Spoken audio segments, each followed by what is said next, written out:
Happy happy. എന്റെ ജീവിതത്തിൽ വലിയൊരു മാലാക എന്ന് പറഞ്ഞിട്ട് ഞാനൊരാളിനെ ഞാൻ കാണുന്നുണ്ട്.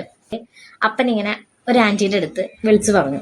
അപ്പൊ ആന്റി എടുത്ത വഴിക്ക് അപ്പനോട് പറഞ്ഞത്, ഒരു വർഷം എങ്ങനെയാന്ന് വെച്ച് കഴിഞ്ഞാൽ ഞാൻ കോളേജിൽ ചെല്ലുന്നു, തിരിച്ച് വീട്ടിലേക്ക് വരുന്നു, കരച്ചിൽ പിടിച്ചിൽ, രാവിലെ വീണ്ടും കോളേജിൽ പോകുന്നു, തിരിച്ചു വരുന്നു, വീണ്ടും കരച്ചിൽ പിടിച്ചിൽ, എല്ലാവരും എന്തോ വലിയൊരു സംഭവം നമ്മുടെ വീട്ടിലേക്ക് കിട്ടിയ പോലത്തെ ഒരു, അതായത് ഞാനൊക്കെ ഒരു ഡോക്ടറേറ്റ് ഒക്കെ എടുത്തു കഴിഞ്ഞാൽ എനിക്ക് തോന്നുന്നു അത്രയ്ക്ക് സന്തോഷം ചിലപ്പോൾ ഉണ്ടാവില്ല. ഭയങ്കര പ്രൗഡാണ് ഞാൻ ഒപ്റ്റോമെട്രിസ്റ്റ് ആണ് എന്ന് പറയുന്നത്. Welcome back to my YouTube channel. എൻ്റെ ഇതിപ്പോൾ ഉണ്ടല്ലോ എത്രാമത്തെ ഇൻട്രോ പറച്ചിലാണ് എന്നുള്ളതിന് ഒരു ഐഡിയ ഇല്ല. സത്യം പറഞ്ഞാൽ രാവിലെ തൊട്ട് തുടങ്ങി വീഡിയോ എടുക്കാനുള്ള ഒരു ട്രൈ ചെയ്യലാണ്. ഇപ്പോൾ വൈകുന്നേരം സമയം 10:15 ഇപ്പോഴും കഴിഞ്ഞിട്ടില്ല. ഞാൻ ആലോചിക്കും ഇങ്ങനെ ഓരോ യൂട്യൂബേഴ്സ് ഇങ്ങനെ ഓരോ വീഡിയോസൊക്കെ എടുക്കുന്നത് എന്തോരം കഷ്ടപ്പെട്ടിട്ടാണെന്നുള്ളത് ഇപ്പോഴാണ് എനിക്ക് മനസ്സിലാവുന്നത് കേട്ടോ. അപ്പം നമുക്ക് നമ്മുടെ വീഡിയോയിലേക്ക് കിടക്കാം. അപ്പം അതിനു മുമ്പ് എന്തൊക്കെയുണ്ട് എല്ലാവരുടെ വിശേഷങ്ങൾ? എല്ലാവരും സുഖമായിട്ട് ഹെൽത്തി ആയിട്ട് ഹാപ്പി ആയിട്ട് ഇരിക്കുന്നു എന്ന് ഞാൻ വിശ്വസിക്കുന്നു. നമ്മളിവിടെ ഓൾമോസ്റ്റ് ദൈവം സഹായിച്ച് ഹെൽത്തിയാണ്, ഹാപ്പിയാണ് അല്ലേ കുഞ്ഞി? Happy happy okay. അപ്പോൾ നമ്മുടെ ഇന്നത്തെ വീഡിയോ എന്ന് വെച്ച് കഴിഞ്ഞാൽ എൻ്റെ ഒരു ഒപ്റ്റോമെട്രി ലൈഫാണ്. ഞാൻ എങ്ങനെയാണ് ഒപ്റ്റോമെട്രിയിലേക്ക് വന്നത്, അങ്ങനെ ആ ഒരു 4 വർഷ കാലയളവ് എങ്ങനെയായിരുന്നു എൻ്റെ ലൈഫിലുണ്ടായിരുന്നത്, അതിനുള്ള കുറച്ച് കാര്യങ്ങളൊക്കെ ഞാൻ നിങ്ങളായിട്ട് ഷെയർ ചെയ്യാമെന്ന് വിചാരിച്ചു. അത് ചിലപ്പോൾ കുറച്ച് പേർക്ക് വേണമെങ്കിൽ ഒരു മോട്ടിവേഷൻ വീഡിയോ ആയിട്ട് എടുക്കാം. കുറച്ച് ഭാഗങ്ങൾ കുറച്ച് പേർക്ക് ചിലപ്പോൾ അവരുടെ ലൈഫിൽ എക്സ്പീരിയൻസ് ചെയ്ത കാര്യങ്ങളൊക്കെ ആയിരിക്കും. അപ്പം തുടങ്ങാം. എന്തായിരുന്നു എൻ്റെ ലൈഫ് എന്നുള്ളത്. അപ്പം നമുക്ക് ആദ്യം ഒപ്റ്റോമെട്രിയിലേക്ക് നമ്മൾ എങ്ങനെ വന്നു എന്നുള്ളത് നമുക്ക് പറയാം. എൻ്റെ ജീവിതത്തിൽ വലിയൊരു മാലാക എന്ന് പറഞ്ഞിട്ട് ഞാനൊരാളിനെ ഞാൻ കാണുന്നുണ്ട്. ആ ആളെ വഴിയെ പറഞ്ഞുതരാം കേട്ടോ. അപ്പോൾ എന്നെ സംബന്ധിച്ചൊരു സംഭവം എന്ന് വെച്ച് കഴിഞ്ഞാൽ, നമ്മുടെ ഫാമിലി ബാക്ക്ഗ്രൗണ്ട് എന്ന് പറയുമ്പോൾ നമ്മുടെ ഫാമിലിയിൽ കസിൻസ് ആണെങ്കിലും റിലേറ്റീവ്സ് ആണെങ്കിലും എല്ലാവരും ഒരു 19 വയസ്സ് ആയി കഴിഞ്ഞ് പെൺപിള്ളേരെ കെട്ടിച്ചുവിടാം, അങ്ങനത്തെ ഒരു കൺസെപ്റ്റിൽ നടക്കുന്ന ആൾക്കാരാണ്. അപ്പോൾ അങ്ങനെ ഒരു ബാക്ക്ഗ്രൗണ്ട് നമുക്കുണ്ട്. അപ്പോൾ അത് കാരണം എന്നെ സംബന്ധിച്ച് ഞാൻ പഠിച്ചു ജോലിക്ക് പോവുക അങ്ങനെയൊന്നും, ഒരു 10ാം ക്ലാസ് +2 വരെ, ഒരു +1 വരെ ഞാൻ അങ്ങനെ അല്ല +2 വരെ തന്നെ ഒരിക്കലും ഞാൻ അങ്ങനെ പ്രതീക്ഷിച്ചിട്ടില്ല. എങ്ങനെയായിരിക്കും എൻ്റെ ഫ്യൂച്ചറിനെ പറ്റി ഞാൻ ചിന്തിച്ചിട്ടേ ഇല്ല. ഒഴുകുന്ന മട്ടിൽ അങ്ങോട്ട് ഒഴുകി പോവാ എന്നുള്ളത് മാത്രമേ എനിക്ക് ഉണ്ടായിരുന്നുള്ളൂ. അങ്ങനെ പക്ഷെ ആ ചിന്തകളൊക്കെ മാറ്റിയെടുത്തത് ശരിക്കും എൻ്റെ ഈ 4 വർഷത്തെ ആ ഒരു കാലഘട്ടം തന്നെയാണ് കേട്ടോ. അങ്ങനെ നമ്മുടെ +2 കഴിഞ്ഞ് നമ്മളിങ്ങനെ ഡിഗ്രിക്ക് നമ്മൾ എവിടെയെങ്കിലും ഒന്ന് ജോയിൻ ചെയ്യാം. ഡിഗ്രിയാണ് ഞാൻ നോക്കുന്നത്. എവിടെയെങ്കിലും ഒരു കോളേജിൽ നോക്കാം എന്ന് വിചാരിച്ച് നമ്മൾ നിൽക്കുന്ന സമയത്ത് എൻ്റെ കാലിനെ ചെറുതായിട്ടൊന്ന് ഒരു 3 ആഴ്ചത്തേക്ക് ഒന്ന് പ്ലാസ്റ്റർ ഇടേണ്ട വന്നു. ആ 3 ആഴ്ച കൊണ്ട് നമ്മുടെ ചുറ്റുവട്ടത്തുള്ള ഒരു വിധം എല്ലാ കോളേജുകളിലും സീറ്റൊക്കെ തീർന്നു, അഡ്മിഷനൊക്കെ തീർന്നു. നമ്മളിനി പോയിട്ട് പ്രത്യേകിച്ച് ഒരു കാര്യമില്ല. അങ്ങനത്തെ ഒരു സിറ്റുവേഷനിൽ ഞാൻ വീട്ടിൽ ഇങ്ങനെ ഇരുന്ന് കരഞ്ഞുകൊണ്ടിരിക്കുക. കാരണം ഇനി എൻ്റെ ഒരു വർഷം പോയി, ഞാൻ എന്ത് ചെയ്യും? 18 വയസ്സും കൂടി ആയിട്ട് എന്നെ കടിച്ചു വിടാനായിട്ട് അപ്പം ഞാൻ എന്ത് ചെയ്യും എന്നൊക്കെ ഇങ്ങനെ ആലോചിച്ചിരിക്കുക. ആ സമയത്താണ് ഞാൻ ഈ നേരത്തെ പറഞ്ഞ എൻ്റെ ഒരു മാലാക റീനു ചേച്ചി അമ്മേനെ വിളിച്ച് ഇങ്ങനെ വിശേഷങ്ങളൊക്കെ ചോദിക്കുവാണ്. റീനു ചേച്ചി വിളിച്ചിട്ട് ഇങ്ങനെ വിശേഷങ്ങളൊക്കെ ചോദിക്കുക. അമ്മ പറയാണ്, എടാ റീനു, ചിന്നു ഭയങ്കര കരച്ചിലാണ്, അവൾക്ക് ഇനിയിപ്പം എവിടെയും സീറ്റൊന്നും കിട്ടിയിട്ടില്ല, അപ്പം ഭയങ്കര സങ്കടത്തിലാണ് എന്നൊക്കെ ഇങ്ങനെ പറഞ്ഞു. അപ്പോൾ റീനു ചേച്ചി വന്നു. റീനു ചേച്ചി ഞാൻ എന്നെ വിളിക്കാം എന്നിട്ട് കോള് കട്ടാക്കി. ഒരു 10-15 മിനിറ്റ് കഴിഞ്ഞപ്പം റീനു ചേച്ചി തിരിച്ച് വിളിച്ചിട്ട് പറഞ്ഞു, റീനു ചേച്ചി നാളെ തന്നെ ഡോക്ടർ ടോണി ഫെർണാണ്ടസിന്റെ ഹോസ്പിറ്റൽ ആലുവയിലെ ചിന്നുവിൻ്റെ അടുത്തും ജെയ്സന്റെ അടുത്തും വേഗം ചെല്ലാൻ പറയും, അവിടെ അഡ്മിഷൻ ഞാൻ റെഡി ആക്കിയിട്ടുണ്ടെന്നത്.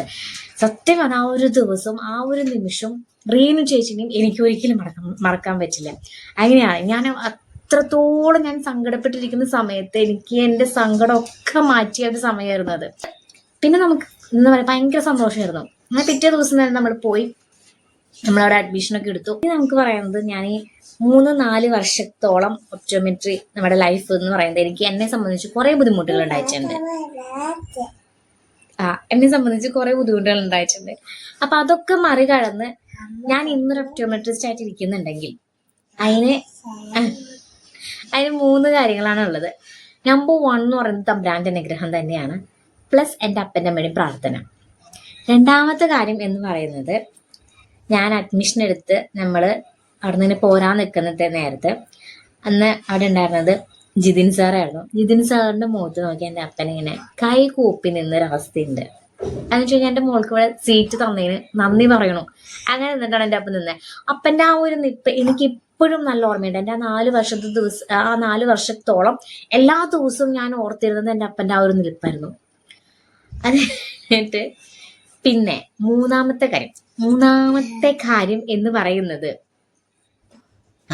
മൂന്നാമത്തെ കാര്യം എന്ന് പറയുന്നത് നമ്മളിനെ ആരടിച്ചമർത്താൻ ശ്രമിക്കുന്നോ അവരുടെ മുമ്പിൽ എന്തുകൊണ്ട് അവരടിച്ചമർത്താനായിട്ട് നിന്നു ആ സെയിം സാധനം കാണിച്ച് തല ഉയർത്തിപ്പിടിച്ച് നിൽക്കാനായിട്ട് നമുക്ക് പറ്റണം. പലരും നമ്മുടെ ജീവിതത്തിൽ നമ്മളെ അടിച്ചു താഴ്ത്താൻ നോക്കും, നമ്മളൊന്നുമല്ല എന്ന് പറയും. അങ്ങനെ പറയുന്നവരുടെ മുമ്പിലുണ്ടല്ലോ എന്തെങ്കിലുമൊക്കെ ആയി നിൽക്കാന്നുള്ളത് അത് ഭയങ്കര ഒരു സംഭവമാണ്. അപ്പം ഇത് ഞാൻ ഇനി വലിച്ചു നീട്ടുന്നില്ല. അതായത് നമ്മൾക്ക് എനിക്ക് അവിടെ അഡ്മിഷൻ കിട്ടിയതിനേക്കാളും എൻ്റെ അപ്പനമ്മയ്ക്കായിരുന്നു ഭയങ്കര സന്തോഷമായിരുന്നത്. എനിക്കുള്ള സന്തോഷത്തിനേക്കാളും കൂടുതൽ അവർക്കായിരുന്നു ഉണ്ടായിരുന്നത്. അപ്പോൾ അത് കാരണം നമ്മുടെ റിലേറ്റീവ്സിൻ്റെ അടുത്തൊക്കെ ഞാൻ വിളിച്ചിട്ട് പറഞ്ഞു, ചിന്നുവിനെ അഡ്മിഷൻ കിട്ടി, അവൾക്ക് ക്ലാസ് ഇന്ന ദിവസം ക്ലാസ് സ്റ്റാർട്ട് ചെയ്യും എന്നൊക്കെ ഇവനെ വിളിച്ച് പറഞ്ഞു. അപ്പം അതിൽ അപ്പനിങ്ങനെ ഒരു ആൻറ്റീൻ്റെ അടുത്ത് വിളിച്ച് പറഞ്ഞു. അപ്പം ആൻറ്റി എടുത്ത വഴിക്ക് അപ്പനോട് പറഞ്ഞത്, ആദ്യം തന്നെ നീ അവളത് കംപ്ലീറ്റ് ആക്കുമോന്ന് നോക്ക്, എന്നിട്ട് നമുക്ക് ബാക്കി പറയാം. സത്യം പറഞ്ഞാൽ ഞാനും ഞെട്ടിപ്പോയി. എന്തിനിപ്പം അത് ഇത്രയും പറയേണ്ട ആവശ്യം എന്താ ഉള്ളത്? നമ്മളൊരു സന്തോഷ വാർത്ത പറയുമ്പോൾ അതിന് ടീച്ചർ റിപ്ലൈ ആയിട്ട് എന്തെങ്കിലും ഒരു സന്തോഷത്തിൻ്റെ ഒരു കാര്യം പറയുകയാണെന്നാണെങ്കിൽ നമ്മൾ കുറച്ചും കൂടി ഹാപ്പി ആയിനെ. ഇതൊരു നെഗറ്റീവാണ് പറഞ്ഞത്. അതായത് എന്നെ കൊണ്ട് ആ കോഴ്സ് ഒരിക്കലും കംപ്ലീറ്റ് ആക്കാൻ പറ്റില്ല എന്നവർ തീർത്ത് പറയായിരുന്നു. അന്ന് ഞാൻ വിചാരിച്ചു, എന്തൊക്കെ പ്രതിസന്ധികൾ വന്നാലും എന്തൊക്കെ ഉണ്ടായാലും 4 വർഷം ഞാൻ അവിടെ കടിച്ചു തൂങ്ങി നിൽക്കുന്നത്. സത്യം പറഞ്ഞാൽ എനിക്ക് അവിടെ നല്ല പ്രശ്നങ്ങൾ ഉണ്ടായിരുന്നു. കാരണം ഞാനൊരു മലയാളം മീഡിയത്തിൽ നിന്ന് പഠിച്ച് പോയൊരു കുട്ടിയാണ്. അവിടെ വന്നിരിക്കുന്ന കുട്ടികൾ almost English medium, ICSE, CBSE ഒക്കെ സിലബസിൽ നിന്ന് വന്നിരിക്കുന്ന പിള്ളേരുകളാണ്. അപ്പോൾ അവരെ സംബന്ധിച്ച് ക്ലാസ് എടുക്കുമ്പോൾ അത് പെട്ടെന്ന് അവർക്ക് ക്യാച്ച് ചെയ്യുന്നുണ്ട്. അപ്പോൾ അവർക്ക് പെട്ടെന്ന് ക്യാച്ച് ചെയ്യുമ്പോൾ മിസ്സുമാർ പോർഷൻസ് സ്പീഡിലെടുത്ത് പോകുന്നുണ്ട്. എനിക്കിവിടെ ഞാനിങ്ങനെ കടിച്ചു തൂങ്ങി നിൽക്കുക. അപ്പം എനിക്ക് ഒന്നും അങ്ങോട്ട് കിട്ടുന്നില്ല. അങ്ങനെ ഭയങ്കര പ്രശ്നമാണ്. അങ്ങനെ ആദ്യത്തെ ഒരു വർഷം എങ്ങനെയാണെന്ന് വെച്ച് കഴിഞ്ഞാൽ ഞാൻ കോളേജിൽ ചെല്ലുന്നു, തിരിച്ച് വീട്ടിലേക്ക് വരുന്നു, കരച്ചിൽ പിടിച്ചിൽ, രാവിലെ വീണ്ടും കോളേജിൽ പോകുന്നു, തിരിച്ചു വരുന്നു, വീണ്ടും കരച്ചിൽ പിടിച്ചിൽ. ഒരു വർഷം ഫുൾ കരച്ചിലായിരുന്നു. അപ്പം ഈ കരച്ചിൽ ഫുള്ള് എനിക്ക് സപ്പോർട്ടായിരുന്നു നിന്നത്. അപ്പനമ്മയും ഭയങ്കര സപ്പോർട്ടായിരുന്നു. അവരുടെ പ്രയർ എൻ്റെ കൂടെ എപ്പോഴും ഉണ്ടായിരുന്നു. അതുകൊണ്ട് മാത്രമാണ് അങ്ങനെ ആ ഒരു വർഷം പോയി. സെക്കൻഡ് ഇയറിൽ വന്നപ്പോഴത്തേക്കും എനിക്ക് എൻ്റെ ഫ്രണ്ട്സ് കുറച്ചും കൂടി സ്ട്രോങ് ആയിട്ട് നിന്നു. റിനും സുബിയും ഞാൻ അവരൊരിക്കലും മറക്കില്ല. വേറെ 2 മാലാഖമാരാണ് അവർ എന്നെ ഒത്തിരി ഹെൽപ്പ് ചെയ്തു. ഒരു പക്ഷെ എൻ്റെ ബാക്കിയുള്ള ഫ്രണ്ട്സിനൊന്നും അറിയില്ലായിരിക്കും എനിക്ക് ആദ്യത്തെ ദിവസങ്ങളിലൊക്കെ എനിക്ക് പാടായിരുന്നു എന്നുള്ളത്. ആ ഒരു വർഷം ഫുൾ നമ്മൾ പാസ്സായി എന്നാണെങ്കിൽ പോലും എനിക്ക് ഭയങ്കര പ്രശ്നങ്ങളായിരുന്നു പഠിക്കുന്ന കാര്യത്തിൽ.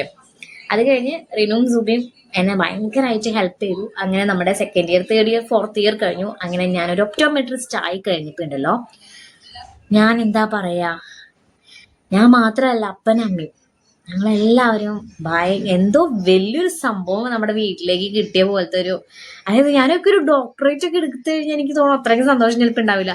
അങ്ങനെയായിരുന്നു.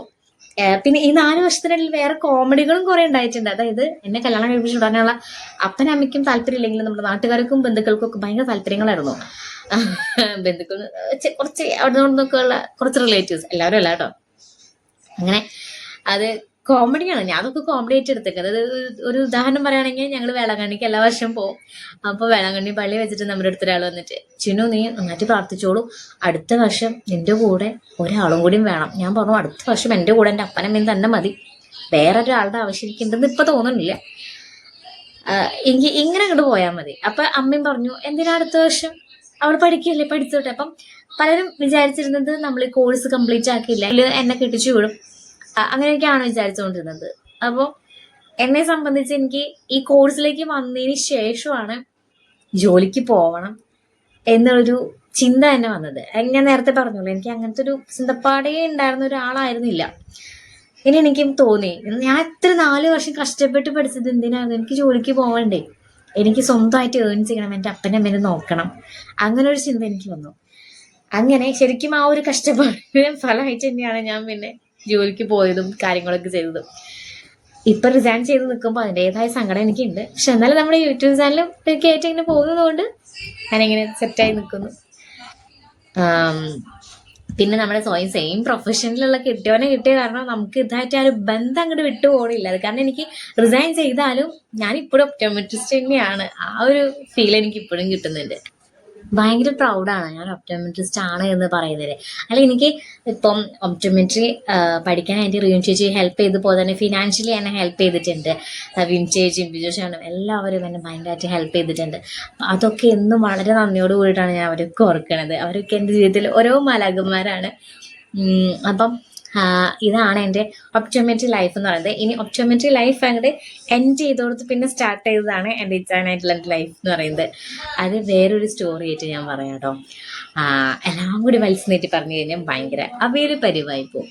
എനിക്ക് നിങ്ങളോട് പറയാനുള്ള കാര്യം, നമ്മൾ പ്രത്യേകിച്ച് ഗേൾസിനോട് ഇൻഡിപെൻഡൻ്റ് ആവാം, നമുക്ക് നല്ലൊരു ജോലി. ഞാനെൻ്റെ റിലേറ്റീവ്സിൻ്റെ അടുത്തൊക്കെ ഞാൻ എപ്പോഴും പറയും ഗേൾസിൻ്റെ അടുത്ത്, എടാ വെറുതെ ഇരിക്കരുത്, എന്തെങ്കിലും കുഞ്ഞെന്തെങ്കിലും ജോലി ചെയ്യണം. ഒരു 10 രൂപ ഉണ്ടാക്കാൻ പറ്റുള്ളൂ എന്നാണെങ്കിൽ പോലും അത് നമുക്ക് വേണ്ടി നമ്മൾ ഉണ്ടാക്കുമ്പോണ്ടല്ലോ അതിന് കോടികളുടെ വില ഉണ്ടാവും. അത് ശരിക്കും അനുഭവിച്ചറിഞ്ഞ ഒരാളാണ് ഞാൻ. അപ്പം അത് കാരണം എനിക്ക് ഭയങ്കര ഇഷ്ടമാണ്, ജോലിക്ക് പോകുന്നതും എനിക്ക് ഭയങ്കര ഇഷ്ടമാണ്. അപ്പം നമുക്കിനി ഒപ്റ്റോമെട്രി ലൈഫ് എൻഡ് ചെയ്യാം. നമുക്കിനി നെക്സ്റ്റ് വീഡിയോ നമ്മുടെ എക്സാനായിട്ടുള്ള വീഡിയോ സ്റ്റാർട്ട് ചെയ്യാം കേട്ടോ. അപ്പം നമുക്ക് ഇന്നത്തെ വീഡിയോ ഇത്രയ്ക്കുള്ള. Bye bye, see U.